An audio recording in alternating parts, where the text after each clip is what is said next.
अपना जो सब्जेक्ट है E202 अपना सब्जेक्ट का कोड रहेगा। तो आपके जो second year electrical engineering diploma के अंदर आपके 201 से 210 तक सब्जेक्ट हैं। इनमें से जिस सब्जेक्ट के बारे में मैं बात कर रहा हूँ उसका कोड अपना E202, ठीक है। सब्जेक्ट का नाम रहेगा बेसिक मैकेनिकल इंजीनियरिंग, है ना। तो अगर हम नाम से ही देखें तो आपको थोड़ा सा आइडिया लग जाएगा बात किसकी हो रही है यहाँ पे, मैकेनिकल इंजीनियरिंग की, ठीक है। और मैकेनिकल इंजीनियरिंग की अपन क्या पढ़ रहे हैं, बेसिक्स। फुल्ली जो पूरी की पूरी मैकेनिकल ब्रांच का जो सिलेबस है या जो कंटेंट है डिप्लोमा का, है ना, उससे आपको पूरा अवगत नहीं कराएंगे इस सिलेबस के अकॉर्डिंग आपके सब्जेक्ट में। सिंपली आपके जो बेसिक्स है, जो चीज़ें आपसे बहुत ज़्यादा रिलेवेंट है या जब आप इंडस्ट्री में जाओगे काम आएगी, तो उन चीज़ों को हम लोग यहाँ पे डिस्कस करेंगे, ठीक है। एक चीज़ तो ये। दूसरा, जैसे मैकेनिकल इंजीनियरिंग में हम लोग जैसे बात करें, अगर मैं आपके नॉलेज के हिसाब से आपको बताऊं कि नॉर्मल अगर अपन इंजीनियरिंग की डिग्री की बात करते हैं, है ना, जो 4 साल में अपनी इंजीनियरिंग की डिग्री होती है, तो उसमें अगर हम लोग फर्स्ट सेकंड और ऐसे सारे 4 साल के सारे सेमेस्टर के सारे सब्जेक्ट्स को मिला लें तो ऑलमोस्ट मोटे मोटे तौर पे 12 सब्जेक्ट निकल के आते हैं अपने, ठीक है। तो यही चीज़ अपने डिप्लोमा पे ऑलमोस्ट लागू होगी कि लगभग 12 मोटे मोटे तौर पे सब्जेक्ट रहेंगे, कुछ फर्स्ट सेकंड प्रैक्टिकल सब कुछ मिला मिलू के, है ना, 12 सब्जेक्ट अपने मोटे मोटे तौर पे रहेंगे। तो जो मैकेनिकल इंजीनियरिंग के जो 12 सब्जेक्ट्स हैं, उनमें से वो सब्जेक्ट जो आपकी फील्ड से रिलेटेड हो, जो आपको मतलब बहुत ज़्यादा ज़रूरी है जानना एज पर इंडस्ट्री या प्रैक्टिकल पॉइंट ऑफ व्यू से, उनके बारे में डिस्कस करेंगे। प्लस उन सब्जेक्ट में भी जो चैप्टर्स या जो टॉपिक्स बहुत ज़्यादा आपसे कोर रिलेवेंस हो वही डिस्कस करेंगे। ऐसा नहीं है कि मैकेनिकल का कोई एक सब्जेक्ट आपका पूरा कवर हो रहा है। तो मोटे मोटे तौर पे जो अपना जो सिलेबस है ये लगभग अपने मैकेनिकल के ऑलमोस्ट 5-6 सब्जेक्टों को छू के निकलेगा, मतलब काफ़ी कुछ 5-6 सब्जेक्टों को आपको बेसिक्स का आइडिया दे देगा। तो जो मैकेनिकल इंजीनियरिंग के सेकेंड ईयर और थर्ड ईयर के जो स्टूडेंट्स हैं, वो लोग जो लोग 2 साल में जो पढ़ने वाले हैं, फर्स्ट ईयर तो सबका आपका कॉमन होता है, उसमें से 5-6 सब्जेक्ट्स का आपको इन शॉर्ट इंट्रोडक्शन और मोटे मोटे तौर पे मतलब काफ़ी रफली आइडिया आपको इस सब्जेक्ट के अंदर लग जाएगा। एक चीज़ तो ये, ठीक है, ये तो ये अपने सब्जेक्ट की बात। दूसरा सवाल जो जैसे आज पहली क्लास है तो आपके मन में डाउट आ सकता है कि अपन लोग ये सब्जेक्ट क्यों पढ़ रहे हैं, है ना, हम लोग इलेक्ट्रिकल इंजीनियर हैं तो मैकेनिकल का सब्जेक्ट हमें क्यों पढ़ाया जा रहा है। जनरल सा सवाल है ना, सबके मन में आ सकता है। तो इस चीज़ को आप जब अपन सब्जेक्ट स्टार्ट कर रहे हैं तो मैं पहले से इस चीज़ को आपको क्लियर कर देना चाहूँगा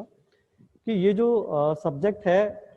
ये हमें क्यों पढ़ना पड़ रहा है कि जैसे सपोज करो हम लोग इंडस्ट्री में काम करते हैं, है ना, आइदर आप कोई प्राइवेट ऑर्गेनाइजेशन की बात करें या किसी भी गवर्नमेंट ऑर्गेनाइजेशन की बात करें, जब भी कोई मास में वैकेंसी निकलती है तो आपने कभी अगर उसका नोटिफिकेशन चेक किया होगा या देखा होगा, उसके रिक्रूटमेंट का जो एडवर्टाइजमेंट है वो देखा होगा,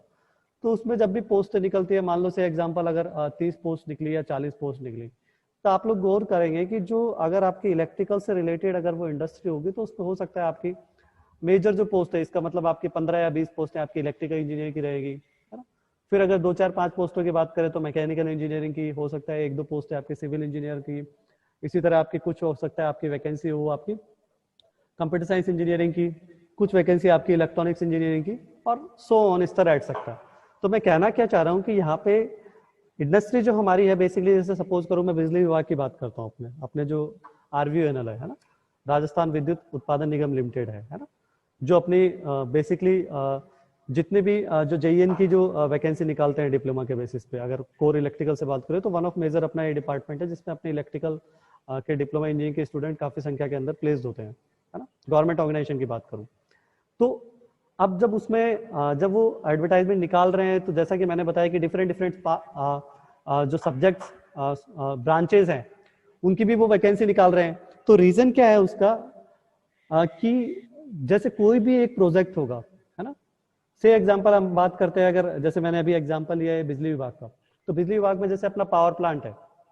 ठीक है, पावर प्लांट में अपना सिंपली काम क्या रहेगा कि अपन को बिजली बनानी है ना, इलेक्ट्रिसिटी प्रोड्यूस करनी है वहां पे, वो इलेक्ट्रिसिटी बाद में पब्लिक में या जहाँ पे भी अपने को सप्लाई देनी है, तो वो डिस्ट्रीब्यूशन का काम तो अलग होगा, अपन उसकी बात नहीं करेंगे। अपन फिलहाल बात किसकी कर रहे हैं, जनरेशन की, कि वहां पे बिजली कैसे बन रही है। तो जो बिजली जो बन रही है उसके अंदर अपन को मोटा मोटा काम आपका इलेक्ट्रिकल इंजीनियरिंग से रिलेटेड ही है, लेकिन जब वहाँ पे अपन प्लांट की बात करेंगे, तो जब आप प्लांट में जाएंगे, अगर आपको कभी विजिट करने का मौका मिले, और आपकी इंडस्ट्रियल विजिट भी होगी जब अपना कॉलेज रेगुलर हो जाएगा, उसमें आप लोग देखना वहाँ पे कि जो भी पावर प्लांट अपन विजिट करेंगे, तो वहाँ पे अपन को कई सारे किसी प्लांट में बॉयलर्स देखने को मिलेंगे, है ना। बॉयलर,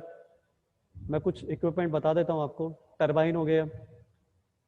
डिपेंड करेगा आपका कौन सा टाइप का पावर प्लांट है, स्टीम पावर प्लांट है कि नॉर्मल वाटर के हिसाब से पावर प्लांट है, हाइड्रोलिक पावर प्लांट है,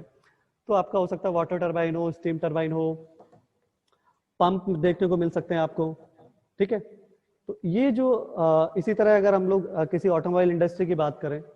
वहाँ पे हम लोग देखेंगे कि जैसे इंडस्ट्री के अंदर एज ए मैकेनिकल इंजीनियर का ज़्यादा स्कोप रहता है अगर ऑटोमोबाइल की हम बात करेंगे। लेकिन जब हम लोग, अगर आप गाड़ी चलाएं या गाड़ी के अंदर अपन बैठ के देखें, तो आपको उसमें गौर से देखने में पता लगेगा कि उसमें बहुत सारे आपके इलेक्ट्रिकल कंपोनेंट भी हैं, इलेक्ट्रिक वायरिंग है, आपके सर्किट्स हैं। सिंपली इसी तरह आपका इलेक्ट्रॉनिक्स का भी वहाँ पे बहुत ज़्यादा काम में रहेगा, क्योंकि आजकल जितने भी जो कार्स आ रही हैं या जो जितने भी व्हीकल्स आ रहे हैं, वो हाईली एडवांस्ड, है ना, सिस्टम्स के बेसिस पे आ रहे हैं। जितना ज़्यादा ऑटोमेटेड कर सके उतना ज़्यादा, तो जहाँ पे ऑटोमेशन की बात आएगी, वहाँ पे कोर आपका इलेक्ट्रिकल, इलेक्ट्रॉनिक्स और कंप्यूटर साइंस का स्कोप बहुत ज़्यादा बढ़ जाता है। तो इन शॉर्ट मैं इस चीज़ को कंक्लूड करूँगा कि अगर किसी भी एक इंडस्ट्री में या किसी भी एक ऑर्गेनाइजेशन के अंदर जब भी कोई प्रोजेक्ट पे काम किया जाता है, तो उसके डिपेंड करेगा उसके प्रोजेक्ट के स्पेसिफिकेशन, क्राइटेरिया, रिक्वायरमेंट के हिसाब से मोस्टली आपको एक पूरी जो टीम काम करेगी, तो उस टीम में आपके डिफरेंट डिफरेंट ब्रांच के लोग जनरली रहते हैं। वो आपके प्रोजेक्ट के ऊपर डिपेंड करेगा कि कौन सा आपका प्रोजेक्ट है। जैसे मैंने एग्जांपल दिया था यहाँ पे, अगर बिजली विभाग की बात करें अपन, तो जब बिजली विभाग की आपकी वैकेंसी निकलेगी, तो आप कभी भी देखना उसमें इलेक्ट्रिकल इंजीनियर के साथ में कुछ पोस्ट है मैकेनिकल इंजीनियरिंग की रहेगी, कुछ इलेक्ट्रिकल इंजीनियरिंग की रहेगी, कुछ इलेक्ट्रॉनिक्स इंजीनियरिंग की रहेगी, बट मोटे मोटे तौर पर बेसिकली आपके इलेक्ट्रिकल इंजीनियर ज्यादा रहेंगे। तो अब जब क्या है कि अगर सपोज करो आपको ऐसा सब्जेक्ट नहीं पढ़ाया जाए, इट मीन्स आपको, जैसे मैंने बताया कुछ कि पंप, टरबाइन और ये जो स्टीम इंजन, इनका आपको अगर बेसिक आइडिया भी नहीं है ना, तो क्या होगा कि जब आप वहां पे अपना काम करेंगे, तो आपको क्या होगा,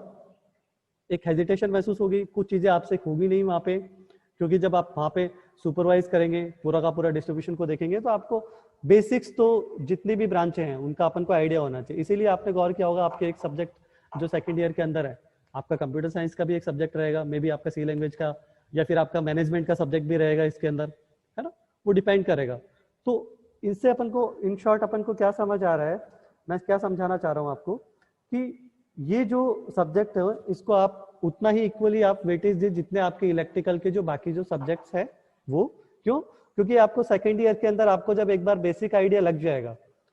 उन सब्जेक्ट्स का, तो आपके जो बाकी जो सब्जेक्ट्स हैं उनमें जहां जहां पे भी आपकी इलेक्ट्रिकल ब्रांच को मैकेनिकल ब्रांच के साथ में एसोसिएशन चाहिएगा,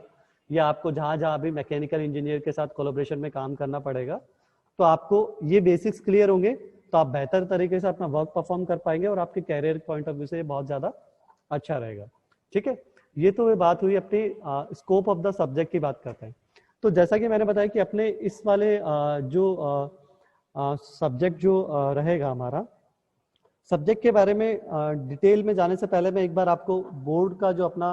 स्ट्रक्चर पैटर्न है, जो आपने डिप्लोमा में एडमिशन लिया हुआ है, तो उसमें इस सब्जेक्ट के पॉइंट ऑफ व्यू से अगर अपन बात करें, तो आपका जो टोटल जो वेटेज रहता है, फाइनल जो असेसमेंट होगा आपका, यानी आपकी जो फाइनल मार्कशीट होगी सेकेंड ईयर की, उसमें टोटल आपका जो सारे के सारे 200 201 से मिला के E210 तक जितने भी 10 सब्जेक्ट हैं अपने, इन 10 सब्जेक्ट का ग्रैंड टोटल जो रहेगा वो अपना रहेगा 1700, है ना, अभी तक अपडेटेड जो है अपने पास में, है ना, ईयर स्कीम के अंदर, यानी कि 1700, है ना, 1700। तो 1700 में से आपके क्या है कि फाइनल आपका जो असेसमेंट होगा वो इन 1700 मार्क्स में से होगा, 1700 से। तो इनमें से जो अपना E202 सब्जेक्ट है वो ऑलमोस्ट अपने 150 मार्क्स का वेटेज है इस सब्जेक्ट का। 150 मार्क्स का वेटेज, यानी कि आप ये समझिए कि 1700 में से आपका 150 मार्क्स इस आपके अकेले सब्जेक्ट एक कवर करता है। ठीक है, यानी कि अगर हम बात करें मोटे मोटे तौर पे, तो रफली कोई मुझे बताएगा चैट बॉक्स में रिप्लाई करके कि हाँ 1700 का जो अपना ये जो E202 का वेटेज ओवरऑल आपका कितना परसेंट हुआ टोटल सेकेंड ईयर के वेटेज के हिसाब से, यानी कि 1700 का ऑलमोस्ट अपना कितना परसेंट हुआ है? 150, 150।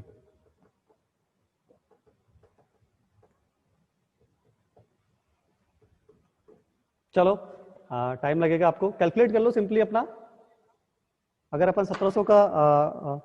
एक्स परसेंटेज निकालेंगे 150 के हिसाब से, तो ऑलमोस्ट ये 8:30 से 9 के बीच में आएगा लगभग, मतलब मे बी आपका 8.82 के अराउंड रहेगा ये। यानी कि 8-8.5 से 9% के लगभग अपना इंडिविजुअल एक सब्जेक्ट का वेटेज हो गया इस सब्जेक्ट का, बोर्ड पॉइंट ऑफ व्यू से। ठीक है, तो 8.5-9% का मतलब है अगर किसी बच्चे के 60% बन रहे हैं फाइनल असेसमेंट में, और जब इस सब्जेक्ट को ऐड करेंगे तो उसके आपके 68 और 69% हो गया, अगर वो इसमें इक्वली फुल्ली आपको उसका मार्क्स कवर करता है। तो बात करते हैं ये जो 150 जो अपने जो मार्क्स हैं जो बोर्ड के अपने फाइनल असेसमेंट में, इनमें इनका असेसमेंट किस तरीके से होगा, तो इनको भी कैटेगराइज किया गया है। जैसे बात करें सबसे पहले अपने इंटरनल एग्जामिनेशन की बात करते हैं, तो अपने 3 टेस्ट होते हैं पूरे साल के दौरान, फर्स्ट टेस्ट, सेकंड टेस्ट और थर्ड टेस्ट। तीनों जो टेस्ट होंगे वो ऑलमोस्ट 15-15 नंबर के होंगे, मतलब एक्चुअल में तो 15-15 नंबर के 3 टेस्ट होंगे आपके। इन तीनों टेस्टों में से आपका बेस्ट ऑफ 2 जाएगा। बेस्ट ऑफ 2 मतलब जिन भी 2 टेस्ट में आपने बेस्ट मैक्सिमम मार्क्स कवर किए वो आपके काउंट होंगे। इट मीन्स आपके 30 के अंदर से आपके जितने भी मार्क्स आएंगे, तो टेस्ट का अपना वेटेज कितना हो गया, 30। ठीक है, 30 जो अपना टेस्ट का जो वेटेज हुआ। इसके बाद बात करते हैं अपने इंटरनल असेसमेंट में, अपने इसके साथ में आता है अपना प्रैक्टिकल्स। तो प्रैक्टिकल्स में इसमें अपने जो E202 सब्जेक्ट है उसमें टोटल 11 प्रैक्टिकल्स हैं। ठीक है, तो पहले हम लोग उस सब्जेक्ट जो भी प्रैक्टिकल्स रहेंगे उनसे रिलेटेड थ्योरी कवर करेंगे,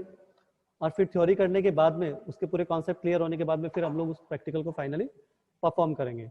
तो टोटल पूरे साल के दौरान जो ये जो 11 प्रैक्टिकल्स हैं इनको जब हम परफॉर्म करेंगे तो इनका जो टोटल असेसमेंट रहेगा 50 मार्क्स का रहेगा, 50 नंबर का रहेगा। इन 50 मार्क्स में से जो इनका असेसमेंट होगा किस बेसिस पे होगा, आपकी अटेंडेंस हो गई, आपके जो प्रैक्टिकल के अंदर जो परफॉर्म करेंगे आपका, तो आपका परफॉर्मेंस कैसा है, इसके बाद आपको जो असाइनमेंट दिए जाएंगे वो, प्लस आपके जो प्रैक्टिकल्स जो आपको के लिए जो आपको फाइल बनानी पड़ेगी वो, ये सारा मिला के आपका इन 50 मार्क्स का सीन रहेगा। तो इंटरनल असेसमेंट में टोटल कितने हो गए अपने, 2 तो अपने बेस्ट ऑफ 2 जाएंगे टेस्ट, 3 टेस्टों में से 2 के बेस्ट मार्क्स जाएंगे अपने, तो 30 नंबर तो वो,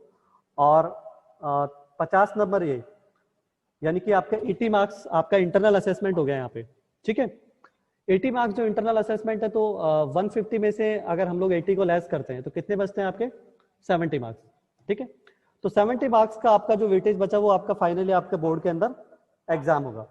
ठीक है, तो ये जो 70 मार्क्स हैं इनके बारे में अगर बात करें तो अगर हम लोग अगर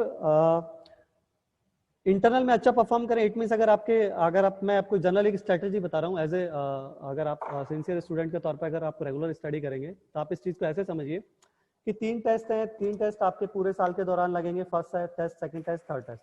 तीनों टेस्ट आपके ये जो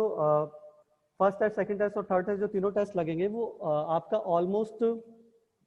पूरा सिलेबस कवर करेंगे। तो ये जो हमारा सब्जेक्ट है इसमें जो आपके ऑलमोस्ट 13 के लगभग चैप्टर हैं, उनमें से तीनों टेस्टों में आपके वो एवरेज आप मान के चलो 4-4 के लगभग चैप्टर हो गए ना, वो आपके हर एक टेस्ट में आएंगे। इट मीन्स क्या हो रहा है कि अगर आप टेस्ट में अच्छे से परफॉर्म करते हैं और आपको थ्रू आउट नॉलेज है सब्जेक्ट का, तो फाइनल एग्जाम में आपको बहुत ज्यादा दिक्कत नहीं आने वाली है। क्यों? क्योंकि आप ऑलरेडी टेस्ट में आप वो सिलेबस कवर कर चुके हैं। ठीक है, तो ये बात हुई अपने इंटरनल असेसमेंट की। उसके बाद जो फाइनल, जो मैं आपको बोर्ड के एग्जाम में बात बता रहा हूँ कि जो बोर्ड का जो अपना जो एग्जाम है उसमें आपका 70 मार्क्स का जो पेपर होता है,